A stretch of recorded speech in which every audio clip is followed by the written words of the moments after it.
Okay, so let's start. आप लोग सारे मार्क कर लें, यहाँ पे जरा मैं मार्किंग करवाने लगी हूँ. Today we are going to start our chapter number 7 that is all about bioenergetics. Page number है हमारा नोट्स का 107. ठीक है, 107 हमारा पेज नंबर है और यहाँ पे हम लोग क्वेश्चन नंबर करने लगे हैं 3.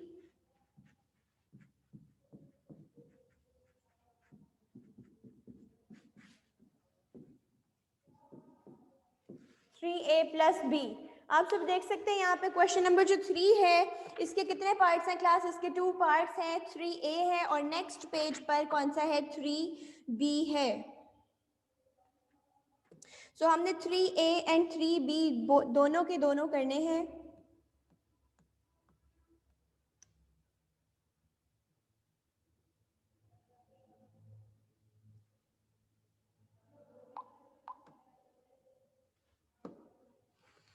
चलें अब हम देखते हैं यहाँ पे ज़रा क्वेश्चन नंबर 3A में क्या कह रहे हैं. How would you define bio energetics.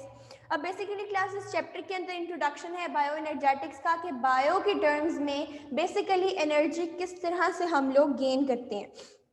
How would you define bioenergetics. आप बायो एनर्जेटिक्स को कैसे डिफाइन करेंगे while relating it to the oxidation reduction reactions in the living system.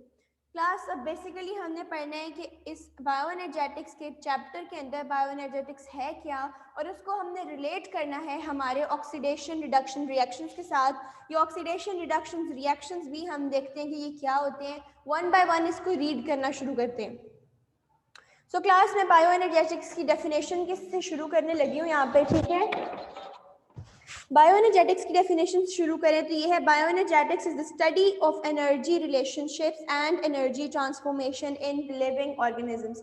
Bio energetics क्या है? ये स्टडी है हमारे पास किसकी? एनर्जी रिलेशनशिप्स की. मतलब ये एनर्जी रिलेशनशिप्स, एक एनर्जी जो है वो दूसरी एनर्जी के साथ क्या ताल्लुक रखती है एंड ट्रांसफॉर्मेशन और एनर्जी की एक फॉर्म दूसरी फॉर्म ऑफ एनर्जी में कैसे ट्रांसफर होती है लिविंग बीइंग्स के अंदर. So that is simple सी बात है, बायो एनर्जेटिक्स जो है वो एक ऐसी फील्ड है, एक ऐसी स्टडी है जिसमें हम एनर्जी के रिलेशनशिप्स के बारे में पढ़ते हैं और दूसरी क्या है कि इसमें ट्रांसफॉर्मेशन के बारे में पढ़ते हैं कि एक एनर्जी एक फॉर्म से दूसरी फॉर्म तक कैसे ट्रांसफर होती है. अब फॉर्म्स क्या हो सकती है एनर्जी की?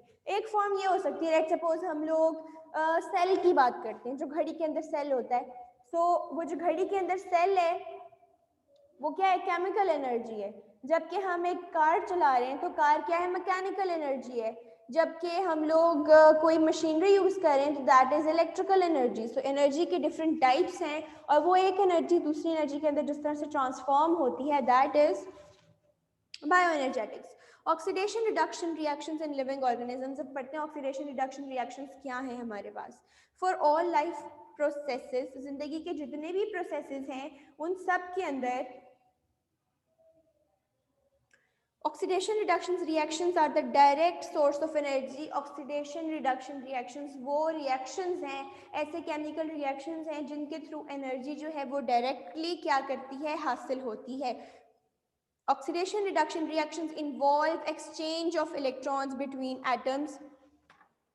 And class oxidation reduction reactions में होता क्या है कि लिविंग बीइंग्स के अंदर, इंसान के अंदर, जानदारों के अंदर, पौधों के अंदर जितने भी एटम्स हैं वो क्या हैं? इलेक्ट्रॉन्स हैं. वो आपस में एक दूसरे के साथ एक्सचेंज हो जाते हैं.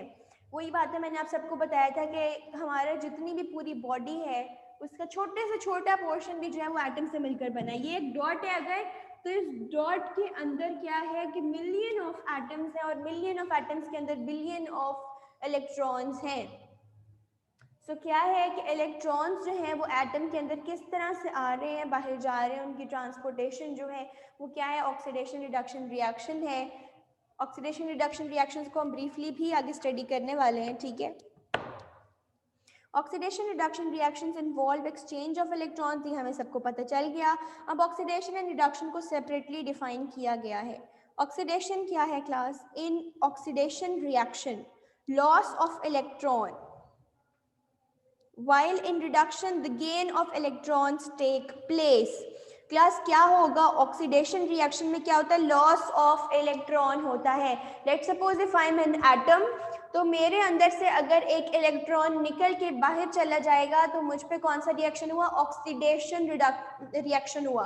रिडक्शन रिएक्शन क्या है, let's suppose I am an atom और एक इलेक्ट्रॉन मैंने गेन कर लिया है, बाहर से अपने अंदर ले आई हूँ, तो ये रिएक्शन क्या कहलाएगा, रिडक्शन रिएक्शन कहलाएगा। ऑक्सीडेशन में क्या होगा कि इलेक्ट्रॉन जो है, क्लास ये मैं इस तरह से इलेक्ट्रॉन शो कर रही हूँ, ये इलेक्ट्रॉन क्या कर रहा है, आउटर साइड पे जा रहा है, एक इलेक्ट्रॉन एटम से बाहर निकल जाता है, that is oxidation reaction. Reduction reaction में क्या होगा कि एक इलेक्ट्रॉन जो है वो बाहर से अंदर वाली साइड की तरफ आ गया है, this is called as reduction reaction. और जब किसी भी केमिकल टर्म में हम ओवरऑल किसी भी सब्सटेंस की बात करते हैं, तो ये जो ओवरऑल रिएक्शंस होते हैं, चाहे वो ऑक्सीडेशन हो चाहे वो रिडक्शन हो, उनको ओवरऑल क्या कहा जाता है, रिडॉक्स रिएक्शंस। रिडॉक्स में देखें आरईडी लिया है उन्होंने रिडक्शन रिएक्शन से, एंड ऑक्स लिया है उन्होंने ऑक्सीडेशन से, तो इट बिकम्स रिडॉक्स रिएक्शन। किसी भी केमिकल सब्सटेंस के अंदर जो केमिकल रिएक्शंस हो रहे होते हैं उनको हम रिडॉक्स रिएक्शन कहते हैं, जिसका मतलब ये है कि उसके अंदर ऑक्सीडेशन भी हो रही है और रिडक्शन भी हो रही है। ऑक्सीडेशन तब होती है जब किसी एक एटम का इलेक्ट्रॉन बाहर चला जाए, रिडक्शन तब होती है जब किसी एटम का इलेक्ट्रॉन अंदर आ जाए, गेन हो जाए। चलें जी, अब देखते हैं क्लास जो साथ में 7.2 डायग्राम बनी हुई है ना, रिडॉक्स रिडक्शन, ये रिएक्शंस ये बहुत इंपॉर्टेंट है। ऊपर वाले में देखें ज़रा, ए जिस पे लिखा हुआ है, ए से इलेक्ट्रॉन निकल के बाहर चला गया है तो वो ऑक्सीडाइज्ड हो गया, जबकि बी में एक इलेक्ट्रॉन गेन हो गया है तो वो क्या हो गया है, उसकी रिडक्शन हो चुकी है, गेन्स इलेक्ट्रॉन। अच्छा जी, these reactions always run simultaneously and are also called redox reactions। Class simultaneously का मतलब है एक साथ, या फॉर इंस्टेंस इंस्टेंटेनियसली। इसका मतलब ये है कि साइमल्टेनियसली वो खुद ब खुद होते रहते हैं, उनको हमें ये शुरू करवाने की ज़रूरत नहीं पड़ती, ये खुद ब खुद स्टार्ट हो जाते हैं, रुक जाते हैं, एक साइकिल इनका पूरा चलता रहता है। प्रोसेसेस इन्वॉल्व्ड इन एनर्जी फ्लो। अब क्लास ये जो एनर्जी का फ्लो है, class oxidation and reduction reactions वो रिएक्शन है जिससे क्या होता है कि एनर्जी जो है वो एक फॉर्म से दूसरी फॉर्म, एक शक्ल से दूसरी शक्ल के अंदर ट्रांसफ़र हो जाती है, या एक बॉडी से दूसरी बॉडी में ट्रांसफ़र होती है। तो ये जो एनर्जी का फ्लो है, जिसके अंदर एनर्जी जो है वो फ्लो कर रही है एक जगह से दूसरी जगह तक, इसके अंदर क्या क्या प्रोसेसेस इन्वॉल्व हैं वो हम देखते हैं। The various life processes in organisms involve constant flow of energy. बहुत सारे ज़िंदगी के जो प्रोसेसेस हैं जो जानदारों के अंदर हो रहे होते हैं, दे इन्वॉल्व, वो शामिल करते हैं कांस्टेंट फ्लो ऑफ एनर्जी, और उनके अंदर सबसे मेजर पार्ट क्या होता है, कांस्टेंट फ्लो ऑफ एनर्जी। इसका मतलब ये कि एनर्जी जो है मुसलसल regularly without any gap flow करती रहती है। This energy flow comprises the acquisition, transformation and use of energy. Class acquisition का मतलब है हासिल करना। द एनर्जी फ्लो, ये जो एनर्जी का फ्लो है, कॉम्प्राइजेज, ये मुश्तमिल होता है किस पर, द एक्विजिशन, जिसके अंदर एनर्जी को हासिल किया जाता है, ट्रांसफॉर्मेशन, फिर एनर्जी को एक फॉर्म से दूसरी फॉर्म में ट्रांसफॉर्म किया जाता है, एंड यूज़ ऑफ एनर्जी, और फिर उस एनर्जी को ट्रांसफॉर्मेशन के बाद क्या किया जाता है, इस्तेमाल कर लिया जाता है। तो ये जो एनर्जी का एक पूरा साइकिल है जिसमें पहली क्या होती है, एक्विजिशन, दूसरी क्या है, ट्रांसफॉर्मेशन, और फिर थर्ड क्या है, यूज ऑफ एनर्जी। सबसे पहले एक्विजिट किया, उसे क्या किया, हासिल किया, देन ट्रांसफॉर्मेशन, फिर उसकी शक्ल तब्दील कर दी, एंड यूज ऑफ एनर्जी, और फिर उस एनर्जी को यूज कर लिया। तो ये जो पूरा का पूरा साइकिल है हमारे पास, ये इसके अंदर क्या क्या स्टेप्स होते हैं। The first step is growth. पहला स्टेप क्या है, ग्रोथ है। इट मीन्स कि ग्रोथ के अंदर एनर्जी फ्लो किस तरह से हो रही है। देन है मूवमेंट। मूवमेंट कैसे हो रही है एनर्जी की, एनर्जी एक फॉर्म से दूसरी फॉर्म में किस तरह से मूव करिए। देन है रिप्रोडक्शन। क्लास प्रोडक्शन का मतलब होता है पैदा करना, एंड रिप्रोडक्शन का मतलब होता है दोबारा पैदा करना। सो ग्रोथ, सबसे पहले वो पैदा कैसे हुई, देन उसकी मूवमेंट, वो ट्रेवल कैसे कर रही है एक जगह से दूसरी जगह, और फिर है रिप्रोडक्शन के दोबारा कैसे जनरेट हो रही है। तो अब जरा इसको पढ़ना शुरू करते हैं हम लोग। ये देखें, सबसे फर्स्ट पार्ट जो है, how would you define bioenergetics. आप जो नंबर 3A है, जरा 3A को देखें। आप लोग बायो एनर्जेटिक्स को कैसे डिफाइन करेंगे, वो हमने डेफिनेशन बता दी। फिर उन्होंने कहा था ऑक्सीडेशन रिडक्शन के साथ रिलेट करें, तो हमने ऑक्सीडेशन रिडक्शन के साथ रिलेट भी कर दिया। अब नेक्स्ट पेज की तरफ जाएं, पार्ट बी है, how do electrons act as an energy source. बड़े मज़ेदार सी बात है, उनका कहना ये है, सवाल ये है कि इलेक्ट्रॉन्स जो हैं वो कैसे सोर्स हैं, वो कैसे जरिया है एनर्जी का। मतलब इलेक्ट्रॉन से हमें कैसे एनर्जी मिलती है, आखिर क्या बात है ऐसी इलेक्ट्रॉन्स के अंदर जिसकी वजह से हमें एनर्जी गेन होती है या हमें एनर्जी का सोर्स प्रोवाइड हो जाता है। How is energy released during oxidation and reduction reactions in living organisms? और किस तरह से एनर्जी जो है वो रिलीज हो जाती है, खारिज हो जाती है, बाहर निकल जाती है ऑक्सीडेशन रिडक्शन रिएक्शंस के अंदर। क्लास है जो ऑक्सीडेशन रिडक्शन रिएक्शंस हैं ये लिविंग ऑर्गेनिजम्स के अंदर हैं, ठीक है। हमारी बॉडी के अंदर जो प्रोसेस चल रहा है, डाइजेशन है, हमारा रेस्पिरेशन है, हमारी फिजिकल कॉम्पोजिशन चेंज हो रही है, केमिकल कॉम्पोजिशन चेंज हो रही है हमारी बॉडी के अंदर, उस सब के अंदर bio energetics and oxidation reduction का बेहद इंपॉर्टेंट रोल है, ठीक है। पार्ट बी में उन्होंने पार्ट ए में पूछा था बायो एनर्जेटिक्स क्या होती है और ऑक्सीडेशन एंड रिडक्शन रिएक्शंस क्या होते हैं। पार्ट बी में उन्होंने पूछा है कि इलेक्ट्रॉन्स जो हैं वो कैसे एनर्जी का सोर्स बनते हैं, एंड इलेक्ट्रॉन्स में ऐसी क्या बात है जिससे क्या हो जाती है, हमें एनर्जी प्रोवाइड होती है। इलेक्ट्रॉन्स में आखिर ऐसा क्या रीज़न है कि वो सोर्स बन जाते हैं किसका, एनर्जी का।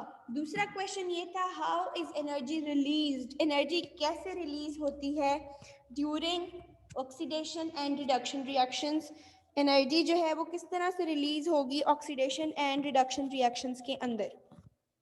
अब ये जो है उनके मेजर पॉइंट्स हैं, इसको हम देखते हैं। जरा नंबर 1 है, electrons can be an energy source. Electrons क्या है, एक एनर्जी का सोर्स है। अब वो कैसे हैं, इट डिपेंड्स अपॉन देयर, और ये जो एनर्जी की इनकी सोर्स है, इनकी जो एनर्जी प्रोवाइड करने की कैपेसिटी है, इनकी जो कैपेबिलिटी है, ये डिपेंड करती किन पर, लोकेशन इन एटम्स के ऊपर और अरेंजमेंट इन एटम्स के ऊपर। क्लास लोकेशन का क्या मतलब, ये 2 पॉइंट्स हैं, एक है लोकेशन इन एटम और सेकंड है अरेंजमेंट इन एटम्स। कहने का यह मकसद है क्लास के किसी भी एटम के अंदर जो ऑक्सीडेशन रिडक्शन रिएक्शंस जितने भी हैं उनके अंदर जो बेसिक एनर्जी का सोर्स है, जिसकी वजह से एनर्जी जो है वो मिलती है, वो किन की वजह से, वो एनर्जी का सोर्स कौन है, वो एनर्जी का सोर्स इलेक्ट्रॉन्स है। इलेक्ट्रॉन्स एनर्जी का सोर्स है। कैसे, जब इलेक्ट्रॉन्स बाहर जा रहे हैं ऑक्सीडेशन हो रही है, जब इलेक्ट्रॉन्स अंदर आ रहे हैं रिडक्शन हो रही है। तो ये जो ऑक्सीडेशन रिडक्शन रिएक्शन है ये मिलकर क्या करते हैं, इलेक्ट्रॉन्स के जरिए एनर्जी प्रोवाइड करते हैं। अब ये जो इलेक्ट्रॉन्स हैं ये डिपेंड करते हैं 2 बातों पर, कि इनसे कितनी एनर्जी प्रोड्यूस होगी, कैसे होगी, कब होगी, ये डिपेंड करता है 2 बातों पर। पहला ये है कि एटम के अंदर इनकी लोकेशन क्या है, वो किस जगह पर मौजूद हैं। दूसरी है कि एटम्स के अंदर इलेक्ट्रॉन्स की अरेंजमेंट क्या है, कि वो किस पैटर्न के अंदर मौजूद हैं। ये 2 बातें ऐसी हैं जिससे पता चलेगा कि इलेक्ट्रॉन्स जो हैं वो एनर्जी का सोर्स कैसे है, क्यों है और कितना है, ठीक है जी। एग्जाम्पल देखते हैं। एग्जाम्पल है, when electrons are present in oxygen, जब इलेक्ट्रॉन्स जो है वो ऑक्सीजन एटम, ऑक्सीजन एलिमेंट के अंदर प्रेजेंट हैं, they make stable association with oxygen atom. वो क्या करेंगे, एक स्टेबल, स्टेबल का मतलब है क्लास मुस्तहकम, स्टेबल का मतलब ये होता है कि उनकी जो पोजीशन है, जैसे लेट्स सपोज मैं यहाँ पे खड़ी हूँ, मैं अपनी स्टेबल पोजीशन के अंदर, एक मुस्तहकम पोजीशन है मेरी, इट मीन्स कि मैं जो हूँ अनस्टेबल नहीं हूँ, मैं अपनी जगह से हिल नहीं रही, मैं आगे पीछे मूव नहीं करी, मैं प्रॉपर अपनी जगह पे विद स्टैंड कर रही हूँ। लेकिन लेट्स सपोज मैं अगर स्टेयर्स चढ़ रही होती हूँ तो इंसान क्या होता है, अनस्टेबल होता जाता है और उसके लिए अपनी पोजीशन मेंटेन करना बहुत ज़्यादा मुश्किल हो जाता है, दैट इज़ अनस्टेबल। तो क्या होगा कि एग्जाम्पल है जब इलेक्ट्रॉन्स जो हैं वो ऑक्सीजन के अंदर प्रेजेंट होते हैं तो क्या कहते हैं स्टेबल एसोसिएशन का मतलब है राब्ता। तो वो एक स्टेबल एसोसिएशन कनेक्शन बनाते हैं ऑक्सीजन के साथ, ऑक्सीजन एटम के साथ, and are not good energy source, और वो एनर्जी का अच्छा सोर्स प्रोवाइड नहीं करते। क्यों नहीं करते? क्लास एक एटम के अंदर, ये एक एटम है, ये उसका न्यूक्लियस है, ये डिफरेंट ऑर्बिट्स हैं। तो क्लास एक एटम के अंदर जो इलेक्ट्रॉन्स हैं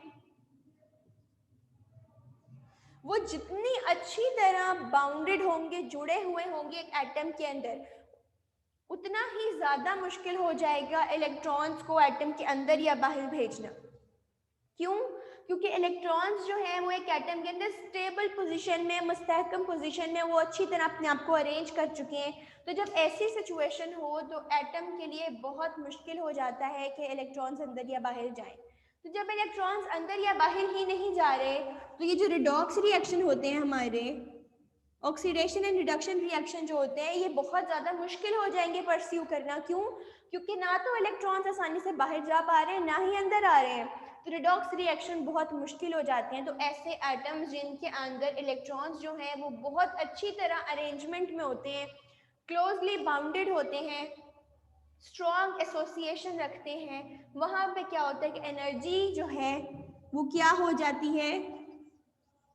कम हो जाती है। जबकि अगर जो एटम्स के अंदर इलेक्ट्रॉन्स हैं वो लूजली बाउंडेड हैं या उनकी एसोसिएशन, उनका ताल्लुक एटम के साथ इतना गहरा और इतना पावरफुल नहीं है, तो क्या होगा कि इलेक्ट्रॉन्स के लिए बहुत ज़्यादा आसान हो जाएगा अंदर या बाहर जाना। और जब इलेक्ट्रॉन्स के लिए बहुत ज़्यादा आसान हो गया अंदर या बाहर जाना तो इट मीन्स कि रिडॉक्स रिएक्शंस, ऑक्सीडेशन रिडक्शन बड़ी जल्दी हो जाएगी, और जितनी ज़्यादा तेज़ रिडॉक्स रिएक्शन होंगे एनर्जी जो है वो क्या होगी? उतनी ज़्यादा प्रोड्यूस होगी। क्लास ये पॉइंट सबको समझ आ गया है?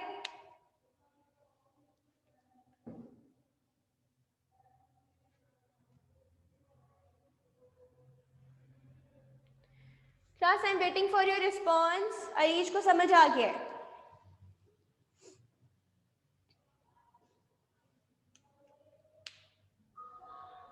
आमना को भी समझ आ गया है?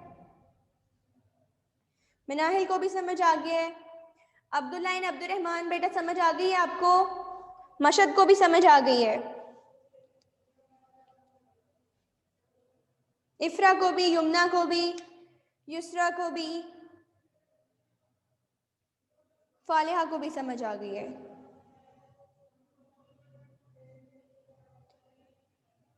मशहद मिस कल का काम किया बेटा जी? ये जो आपका लिखा हुआ है क्वेश्चन नंबर 3A+B, ये आपका काम है कल का। पहले मुझे टॉपिक कंप्लीट करने दें, फिर मैं आपको बताऊंगी कल की डायरी, ठीक है? अच्छा, आप देखते हैं redox reaction in living organisms. अब भाई लिविंग ऑर्गेनिजम्स के अंदर जो रिडॉक्स रिएक्शन है ये किस तरह से होते हैं? इन लिविंग ऑर्गेनिजम्स, जिंदा जानदारों में, redox reactions involve the loss, redox reaction के अंदर सारा का सारा लॉस भी आ जाता है, नुकसान भी आ जाता है, and gain of hydrogen atoms, और हाइड्रोजन एटम्स की गेनिंग भी आ जाती है। क्लास रिडॉक्स रिएक्शन के अंदर दो रिएक्शंस हैं, एक ऑक्सीडेशन है और एक रिडक्शन है।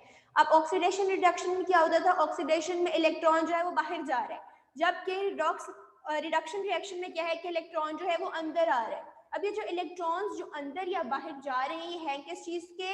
ये हैं हाइड्रोजन के। क्लास किसके हैं ये?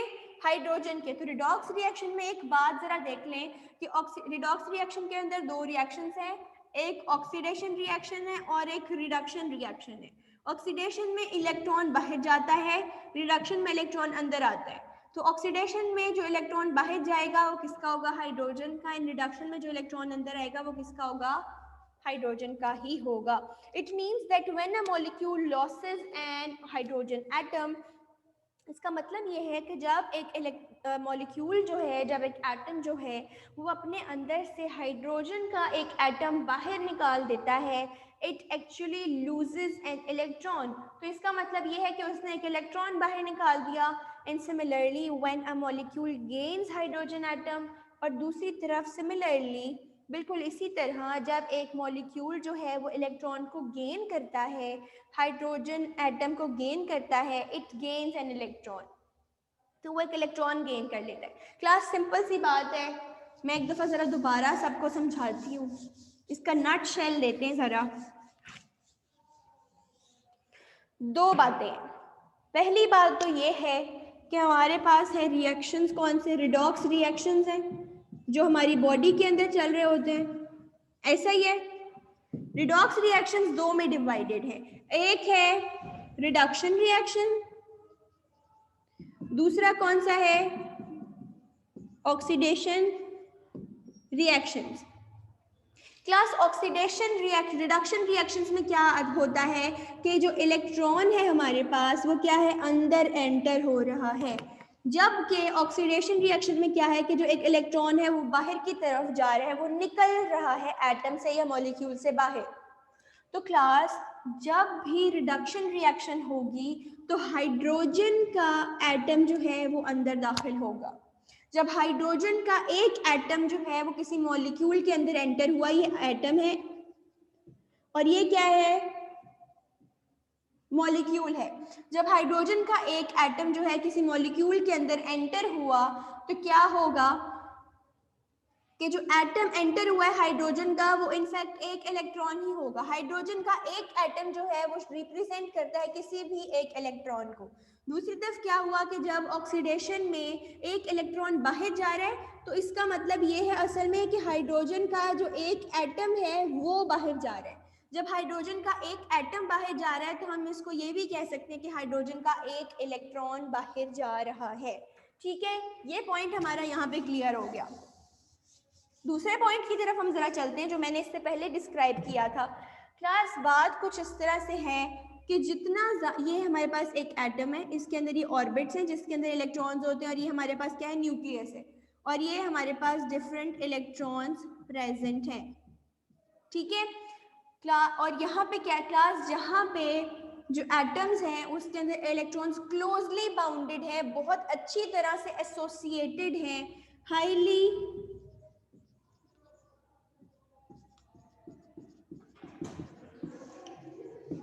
एसोसिएटेड। इट मीन्स कि जब इलेक्ट्रॉन्स जो है वो बहुत ज़्यादा हाईली एसोसिएटेड हैं, जी से इसका मतलब ये है कि जब इलेक्ट्रॉन्स जो है वो बहुत हाईली एसोसिएटेड है एक एटम के साथ, बहुत ज़बरदस्त किस्म का उनका ताल्लुक है, राब्ता है, एसोसिएशन मीन्स ताल्लुक, राब्ता, जब उनका बहुत अच्छा कनेक्शन है एक एटम के अंदर तो क्या होगा कि उतना ज़्यादा मुश्किल हो जाएगा किसी इलेक्ट्रॉन को अंदर या बाहर भेजना। क्यों? क्योंकि एटम्स के अंदर इलेक्ट्रॉन बहुत अच्छी तरह जुड़े हुए हैं और फिक्स हुए हुए हैं। तो जब हमारे लिए इन इलेक्ट्रॉन्स को अंदर या बाहर भेजना मुश्किल हो जाएगा तो क्या होगा कि जो रिडॉक्स रिएक्शंस हैं वो भी क्या हो जाएंगे, कम हो जाएंगे। क्यों? क्योंकि रिडॉक्स में ऑक्सीडेशन रिडक्शन थी, रिडक्शन में इलेक्ट्रॉन अंदर आ रहा था, ऑक्सीडेशन में इलेक्ट्रॉन बाहर जा रहा था। तो जब ये हाईली एसोसिएटेड हो गए, बहुत अच्छी तरह जुड़े हुए हैं, तो इनको रिडॉक्स रिएक्शन में अंदर या बाहर भेजना मुश्किल हो जाएगा और जो एनर्जी है हमारे पास वो क्या हो जाएगी, कम हो जाएगी। जबकि दूसरी तरफ ये न्यूक्लियस है, ये इसके ऑर्बिट्स हैं। जबकि दूसरी तरफ अगर हम कहें कि हमारे पास जो इलेक्ट्रॉन्स हैं वो किसी एटम के अंदर लूजली बाउंडेड हैं, उनकी लेस एसोसिएशन है, वो इतनी अच्छी तरह एसोसिएटेड नहीं है, ढीली लूजली बाउंडेड है, उनका ताल्लुक जो है वो एक एटम के अंदर इतना ज़्यादा स्ट्रॉन्ग मजबूत नहीं है। तो क्या होगा क्लास के जो रिडॉक्स रिएक्शन है वो क्या हो जाएंगे, बहुत ज़्यादा तेज़ हो जाएंगे। क्यों? क्योंकि redox reaction means oxidation reduction, electron को अंदर या बाहर निकालना बहुत ज़्यादा आसान हो गया। तो क्या होगा कि उतने ही ज़्यादा रिएक्शंस होंगे। जब रिएक्शन ज़्यादा हो रहे हैं, ऑक्सीडेशन रिडक्शन ज़्यादा हो रही है, तो फिर क्या होगा कि जो एनर्जी है वो भी क्या हो जाएगी, ज़्यादा हो जाएगी। तो इस तरह से हमें पता चलता है कि इलेक्ट्रॉन्स किस तरह से एनर्जी का सोर्स बन जाते हैं। इलेक्ट्रॉन्स की अरेंजमेंट और इलेक्ट्रॉन्स की लोकेशन, ये दो चीज़ें ऐसी हैं जो बताती हैं कि इलेक्ट्रॉन जो है वो सोर्स है एनर्जी का और कितना है। बिल्कुल Abdullah, like unstable, yes you are right. बिल्कुल, इसमें जो इलेक्ट्रॉन्स है हमारे पास वो अनस्टेबल है। क्यों? क्योंकि इलेक्ट्रॉन्स का ताल्लुक न्यूक्लियस के साथ बिल्कुल भी अच्छा नहीं है, जबकि यहाँ पे स्टेबल कंडीशन है। क्यों? क्योंकि इलेक्ट्रॉन्स जो है वो बड़ी अच्छी तरह से न्यूक्लियस के साथ, एटम के साथ बॉन्डिंग किए हुए हैं। ठीक हो गया? तो क्लास हमारा question number 3A and 3B हो चुका है।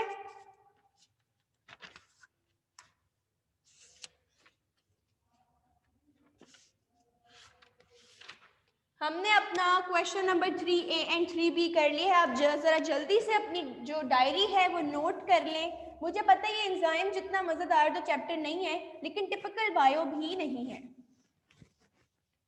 ठीक है, आज की आपकी डायरी है 3A एंड 3B।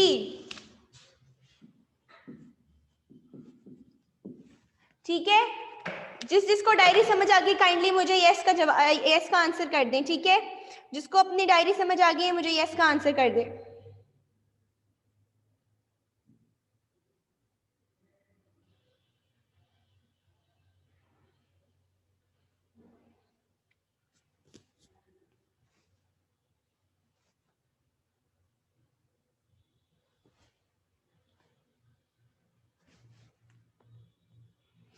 और क्लास आपकी लर्निंग के लिए 3A+B है, और आज रिटन का भी आपका काम है जो कि है क्वेश्चन 3A। 3A आपने रिटन के लिए करना है और लर्निंग के लिए आपकी 3A+B दोनों है।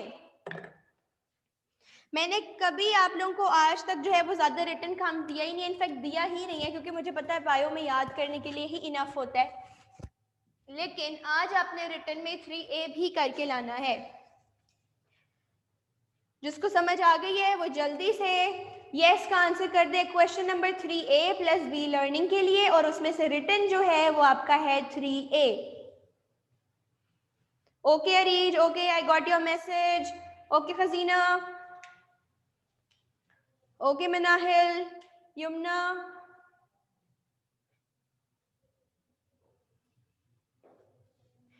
अब्दुल्ला एंड अब्दुल्ला कामरान, आप सबको पता चल गया है बेटा। मशद, Musayyib, फालिहा,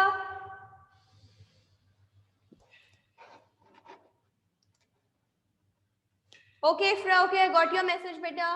If you are done with your learning process then go towards the written work. जैसे ही आप लोग अपना काम लर्न कर लें फिर रिटन वर्क की तरफ चले जाएं। Okay okay Faliha, okay. ये चैप्टर इतना मुश्किल नहीं था, अभी जितना इंट्रोडक्शन किया उसके हिसाब से क्या लग रहा है क्लास के, इट्स टफ और not?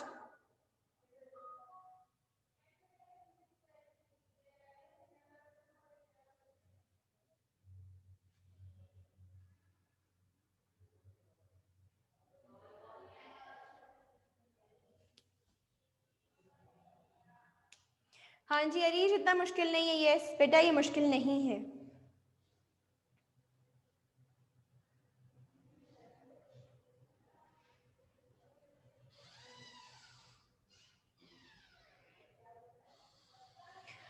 Okay class, Allah Hafiz, I'm going to end the lecture. Allah Hafiz to all of you. जी अब्दुल्ला, ये इंटरेस्टिंग होगा। Yes, you are right. Allah Hafiz.